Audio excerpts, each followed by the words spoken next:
And once again, I am Jake Carpenter, the founder of Epricot and the creator of DSPhire, in a manner of speaking. And I am presenting today from the traditional lands of the Takuquan and Aquan people.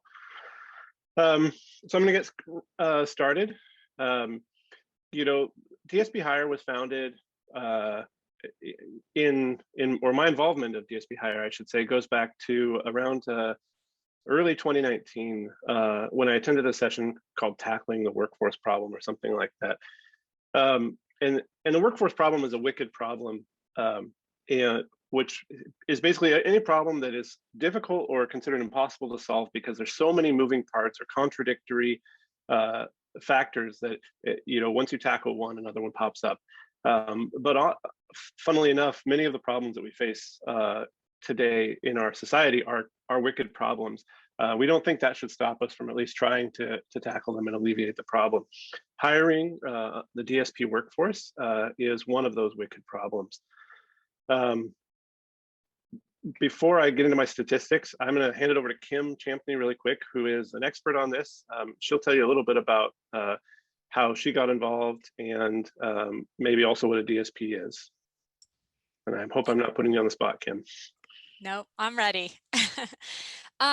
So nice to meet you all. I know many of you, and I have been working in the field of disability services for over 24 years now.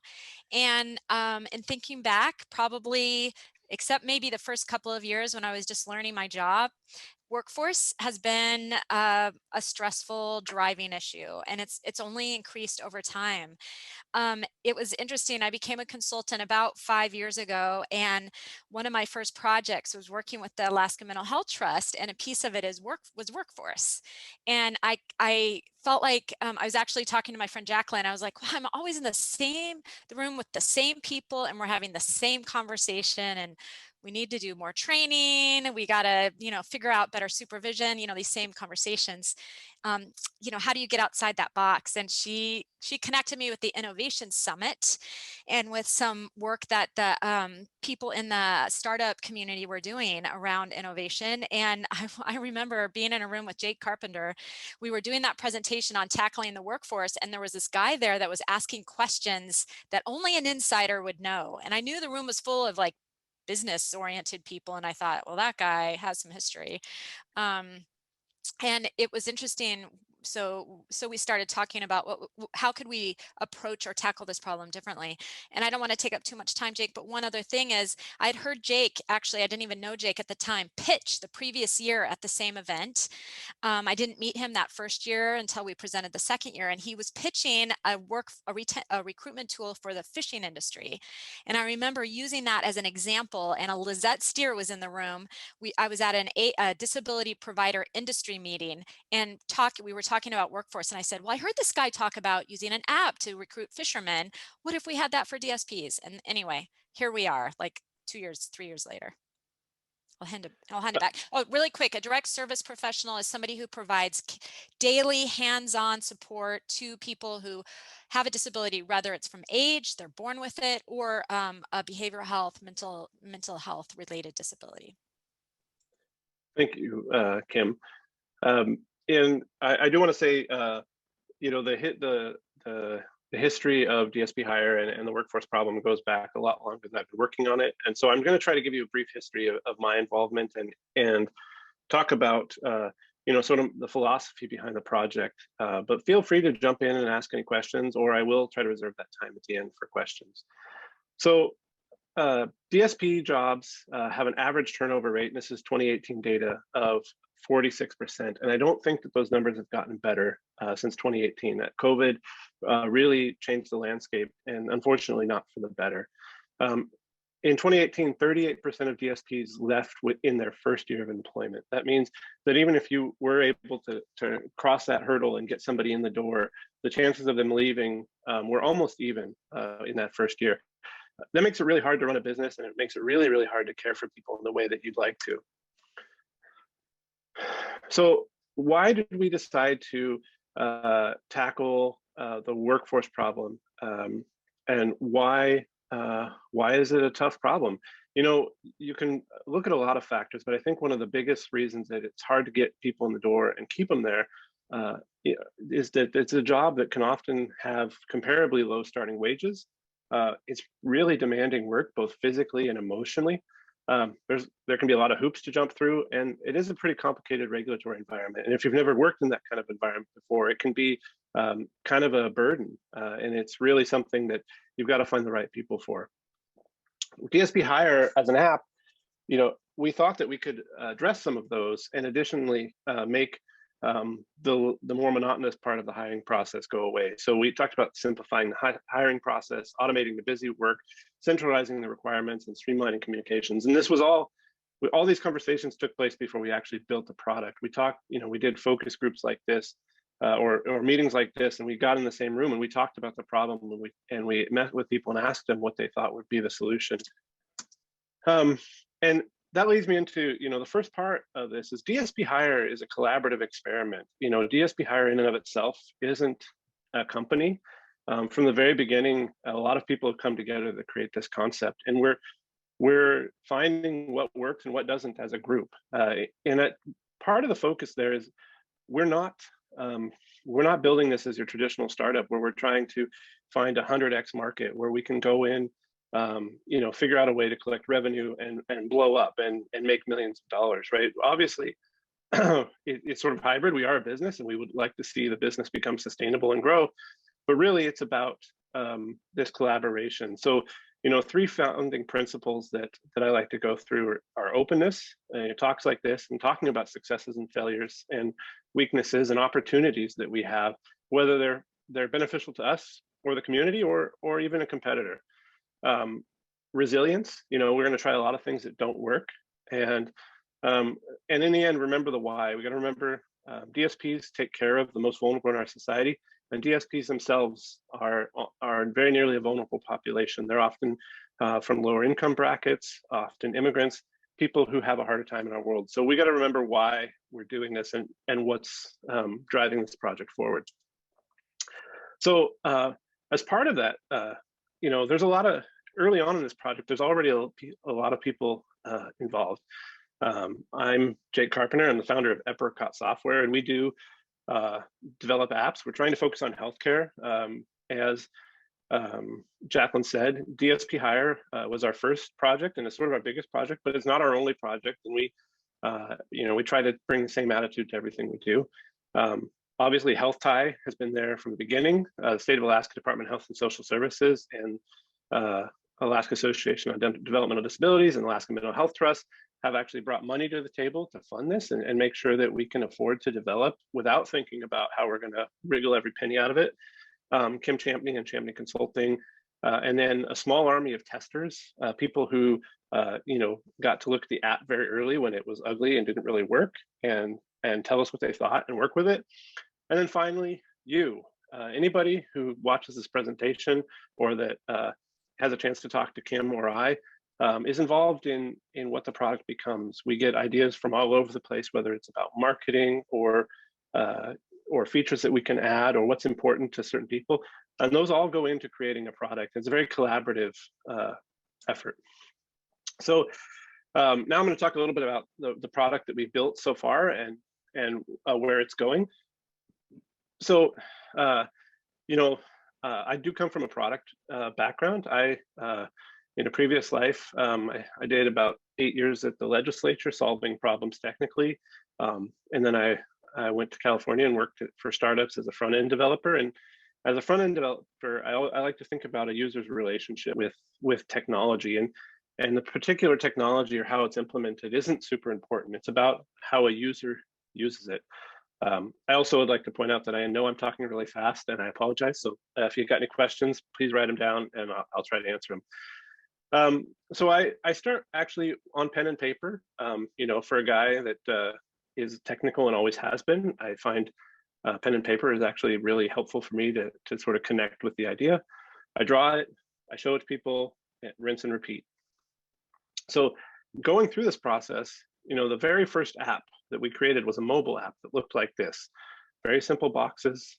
You could scroll through. And this is what we showed people at the very beginning. And from this simple app, people recognized the potential. And so we kept iterating on it. We added the ability to apply for jobs right in the app. So if somebody found a job, we added a dashboard based on user feedback, because people said, well, it's great if we can present these jobs, but we'd like to know what jobs people are looking at and how they're interacting and how our apps are doing. So we talked about adding a dashboard, and this is a very early version of the dashboard. And then we wrapped that all up into a pilot project where we actually reached out to these providers, and I believe a couple more, and they put their ads in our brand new app that was ugly and didn't really work, and let us put it out there and show it to people. And it was really kind of an amazing experience to take something, you know, that was clunky and didn't work and have it so well received. You know, the support, you know, if something broke or didn't work, people were supportive and offered advice, and, you know, were willing to be patient, and it was really amazing experience. So all that said, where are we now? You know, the pilot project started in the fall of 2019, and we're 18 months later. Where are we? Well, DSPhire has launched. On any given day, we have around 65 job listings on the website. Most of those are for multiple jobs. So I did a quick analysis this morning, and that means we represent about 200 available jobs in Alaska. And the number is far higher because that's only 30% of the organizations that hire DSPs in the state of Alaska are listing jobs on our site. And we know that pretty much every single one of them has at least one opening, probably more than that. We know that 75 people a day are looking at job listings on DSPhire. So, you know, we're still early on. We see that number growing, and our real focus right now is to grow all of these numbers. There's another statistic that I'd like to put on here, which is jobs that we're filling. We're still too early to say that, but I hope that we can tackle that and add that statistic in our next check-in.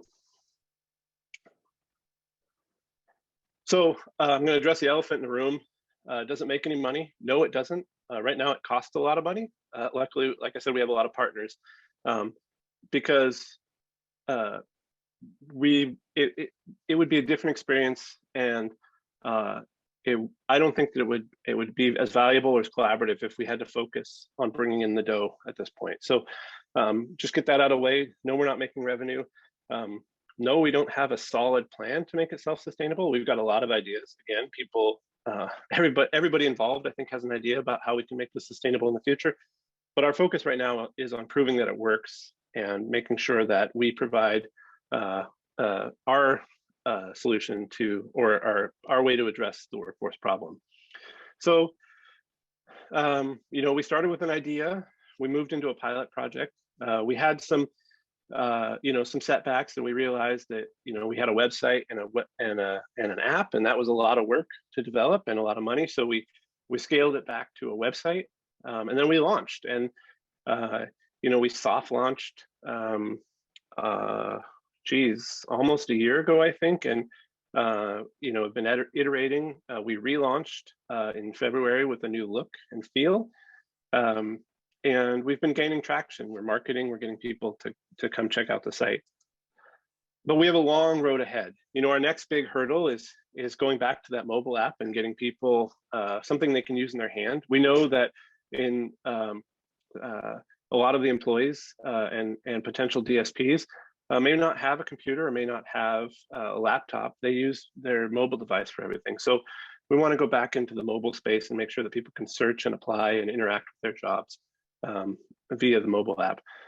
We also want to look at trainings and certifications in a central location. Again, when somebody doesn't have a laptop and they don't have a lot of spare time, there's an opportunity to present them training based on their phone, whether it's continuing education, whether it's certifications, and there is a push in the DSP industry to push for certification. We want to be at the forefront and help provide that to people.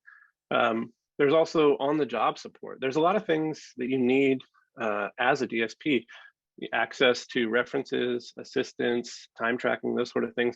Those are all potentials for us to look at integrating into our app ecosystem. And then once we've answered some of those questions, we can talk about revenue. We can talk about, who's paying for it and how we get to our goal, which is long-term sustainability, so that we can be supporting DSPs in the future as the DSP need increases. As you know, everybody, or not everybody, people in general are living longer, and that includes people who are disabled, but it also means that people who are living longer need expanded services as they age. And those types of services are provided by DSPs and physicians like those. And so it's not a problem that's going away, and it's something that we need to have a sustainable solution for going forward. So I encourage you to go to www.DSPhire.com and check it out at some point. There's a little button in the bottom right that you can click and offer advice, or if something breaks, please tell us about it. This is our new look. We recently added map to the search results based on feedback because people wanted to see. I'm not going to go too into this because I'm running out of time, and I want to make sure that we have a lot of time to discuss this stuff. So, does this solve the workforce problem? That's a question that I ask myself, and I think that anybody in this industry, even when they've been in it for long enough to be jaded, asks themselves on a pretty regular basis. And the answer is no. It's a start, though. There's not going to be one solution to every problem. There's no panacea, but it does take everybody working together. And how do we work together? We keep talking. This problem in particular affects pretty much everybody. Everybody has a loved one who needs care or has provided care themselves. So we all have the potential to make change, and we are all affected. So we need to keep talking and working together. We also need to look outside of the industry. I think that's one of the ways that HealthTie is really valuable here. The diversity of thought, when we're not wasting energy solving problems that are our problems, but may have been solved years or decades before in another industry.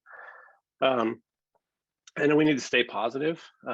When we have presentations like this, where we talk about the numbers of how bad things are getting, it can really be hard to see the light at the end of the tunnel. And the situation is bad. There's no need to sugarcoat that it's only getting worse, but by staying positive and focusing on our solutions, I think that we can move forward, and we don't need to make it worse by contributing negativity to the effort.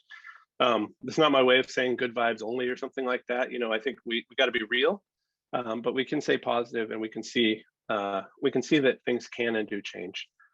And one of the ways that they change is when people support new ideas. You can't continue to do the same things in the same ways and expect different outcomes. We can't just continue to run more ads. We can't continue to pay lower wages, and we're starting to see more things on the table. We're starting to see hiring bonuses. We're starting to see flexible time off agreements. We're starting to see job sharing. We're starting to see things that could alleviate some of those other problems bubble up. But there's a lot more options. We need to talk about how businesses are run. We need to talk about some of the legal reasons that these problems exist, and we need to talk about potentially legislative solutions. So there's a lot that we can do. There's a lot that's being done. There's a lot of players, and I've learned in my couple of years working on DSPhire that the problem's not going away, but it is a really rewarding space to work in, because every corner, whether it's the regulators, the DSPs, the organizations hiring them, there is a desire to make things better and to make change in the vast majority of people. So that's the update about DSPhire, and I know it's sort of not your traditional pitch, but that's what we do, and I'm excited to answer any questions. But I'm really hoping that we can have a discussion about DSP employment and employment in general. I know it's sort of a hot topic in the media right now. The pressure on all jobs and all hiring is in the forefront, and whether we need to rethink about jobs as a whole, or we just need to think about healthcare jobs and community health. Those are all things that we can discuss. So again, I'm Jake Carpenter. check out DSPhire.com. And with that, I'm going to stop my share and open it up for discussions. Perfect. Perfect, Jake. Can I? Thank you. Yes, Kim. I just have just one element that I wanted to add, and I would love if there's other ways to look at this. The innovation and the change, I think the shift that is happening in some ways with DSPhire is it's creating a marketplace where the power is in the job seeker instead of the employer. So all of a sudden, somebody who's working maybe for an organization knows about 50 other jobs in their community, depending on where they live, and they are empowered to go to that place that is going to really reward them for their skills and abilities or find the right fit. The second thing is it creates community, because if somebody applies to DSPhire, they get an email back saying, welcome to this field. Here is the national organization that supports you. Here's the Alaska organization that supports you. Here are some videos about the work that you're entering in. Like, we create this relationship. And the third thing is it creates a sense of identity of a professional field that you're a part of, instead of just like, wow, I need a job and gosh, there's 100 people advertising for this thing, I don't even know what it is. It's like, welcome to this career, and just, this career. But I would love if there's other ways, because I do agree with Jake, it's not just an app. We're trying to reframe and shift the thinking around this work. And so we'd love any other thoughts about that as well. Awesome. Thank you, Thanks, Kim. Thank you, Jake. So I just want to point out that there are some questions in the chat. So just taking a minute. Do you want me to read those to you, or maybe Kathy? Yeah, I think that makes sense. If you just pick questions and throw them at me, it'll make more sense in the recording too. Okay, awesome. So Kathy Schwartz is asking, I see a lot of employers advertising on Facebook right now for DSPs. What are the advantages of DSPhire versus employer just advertising on Facebook? Well, right now, a big thing, right, is that we are free. In general, Facebook is expensive, and targeting is a lot of work. There are some probably advantages for certain employers to target Facebook if you're looking for very specific positions. We're trying to get there, where we can target people in the same way. Another big thing is that people who do the hiring have a lot on their plate. We're hoping that eventually posting a job and then having people apply and tracking and interacting with those people through the DSPhire app becomes automated, sort of a one-click thing. So somebody applies, they go through all the application process, the W-4, the upload their documents, and it's really sort of a streamlined process. And I think that Facebook would add another step. But absolutely, Facebook is a valuable tool for agencies, and we're finding a lot of folks use us and Facebook, or they use Facebook to send them to the full listing on DSPhire. Awesome. And Carol Howarth says, I'm anticipating another great want for those posting on this great app turnover. Once DSP Hire has a bigger base of employers and hires, there's probably going to be data that correlates with those employers that retain and keep employees compared to those that don't. Yeah, it's super down the road, but do you want to speak to that for a minute? Absolutely. I think Kim and I have had this discussion a lot. There's a lot of data that we can use to, at every step of the process, right? To figure out what ads people resonate with most, how to frame your listing, how to frame your job description, people have an idea of what you can put in a job description will scare people away. But if we have data to back that up and really let people tailor those job listings in an open way. But also, yeah, you're right, turnover, huge problem in the industry, and I think a lot of that boils down to understanding why the turnover exists, and going again back to my theory, untested, is that it's largely training and an understanding what the job is before they get into it. But those are the kind of things that data would prove out, and we really are excited to see that data start rolling in and get this a long-term picture of what it looks like and what the life cycle of a DSP hiring or a DSP employee's timeline with an organization or with the career is. I wanted to just say a word about retention as well.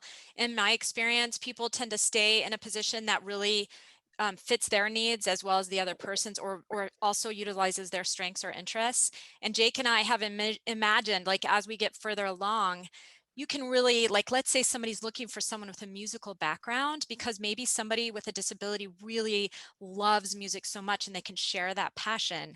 I mean, DSPhire would allow that kind of individualized, you know, hey, we just need somebody for this part of the week for this role, so people can start connecting with each other in that way. I mean, we aren't there yet, but I do see that as being part of a piece of the retention, is really finding the right job fit. Kind of like, yeah, absolutely. so it'd be like a And- matchmaking service almost. Go ahead, Jake. Sorry. Yeah, and I mean, to follow on to that, Jacqueline and Kim, it's not a small piece of the DSP process. What I've mentioned in previous presentations, but not in this one, is that I have a disabled brother who receives DSP services 7 days a week. Well, he did before COVID. Now it's more like 4 days a week because they can't hire people. But when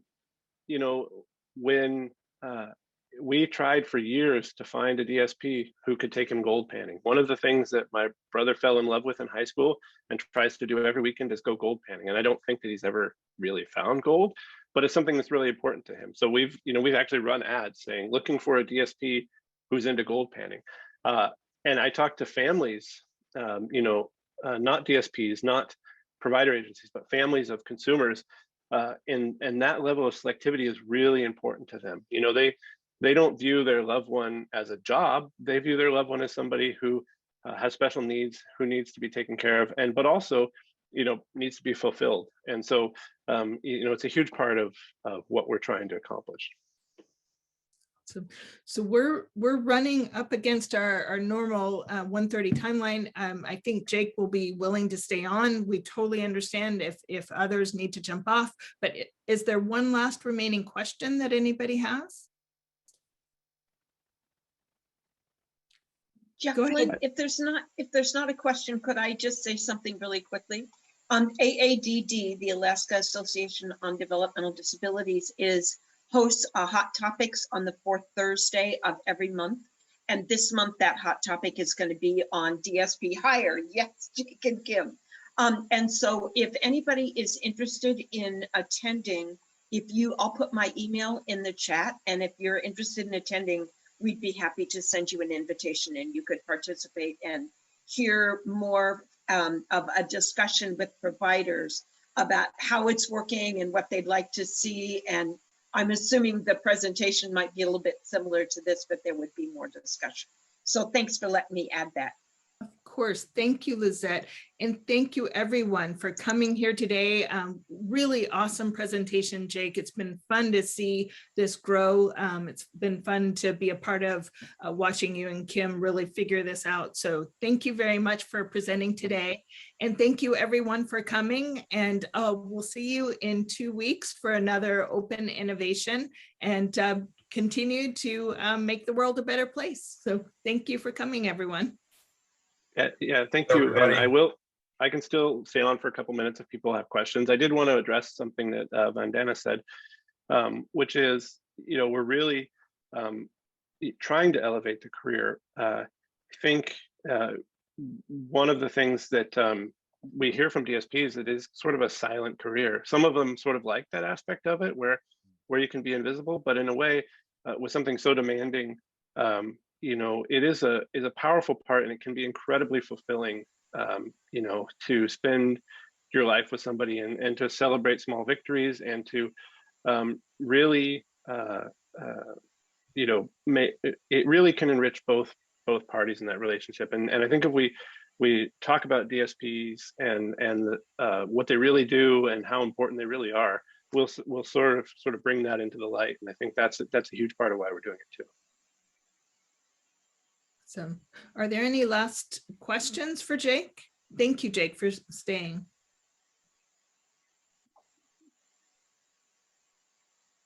Hey, nice job. This Eric, what your slide that had the 65, 30%, 75, can you tell me again what those numbers represent? Sure, I can pull that back up too.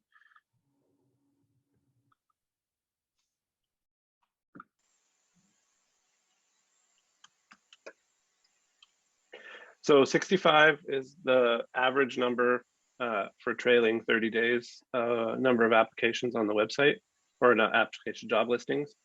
Right now it's, I think, 62, but it's been hovering around there.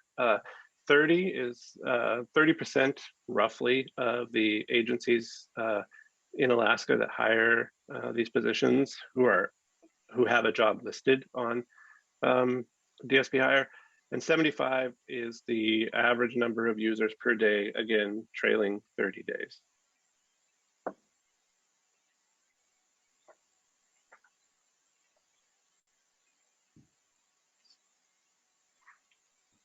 Great, thanks.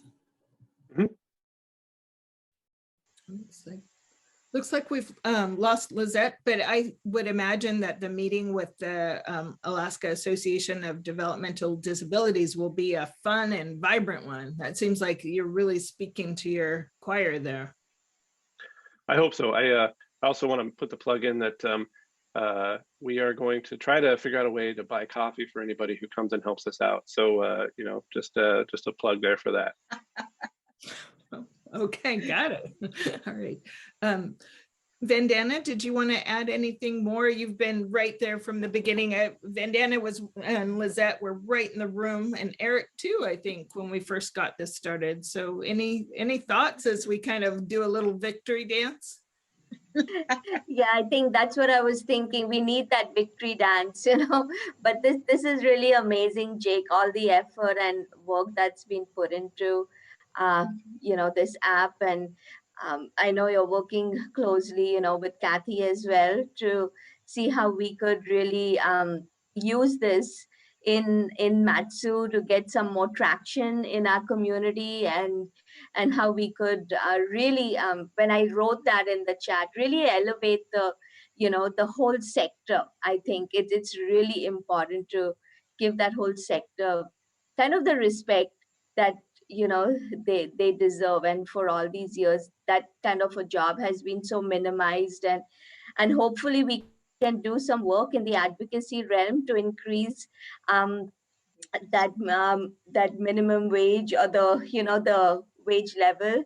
And I think that would be a huge victory for us. So that's something that we're thinking about, and I know Eric's been thinking about that as well. So yeah, so a huge shout out to you and your team.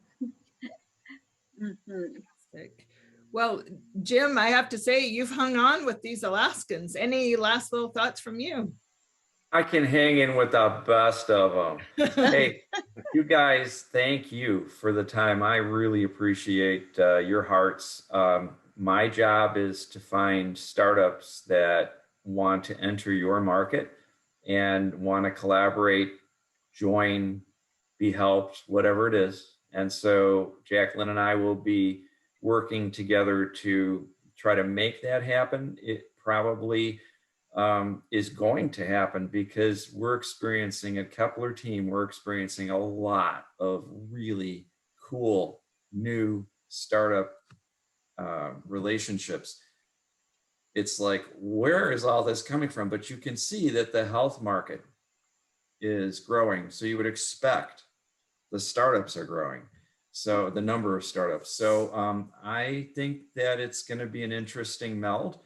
My heart's with you. I was an executive recruiter for over 25 years. I founded 2 search firms, and I'm, you know, I've configured applicant tracking systems for Fortune 500s. I get what you're trying to do, and I'm no genius. I am not. I just, you know, give my 2 cents. If I can only say one thing, it's just, I'm proud to be a part of this. Thank you. Thank you, Jim. Well, everyone, I'm going to let you all get a few minutes before your next Zoom meeting. So thank you all for coming today, and look forward to seeing you later. Thank you so much, Jake. Okay, take care, everyone, and thank you. Thank you, Jake. Thanks, everybody. Bye. Goodbye.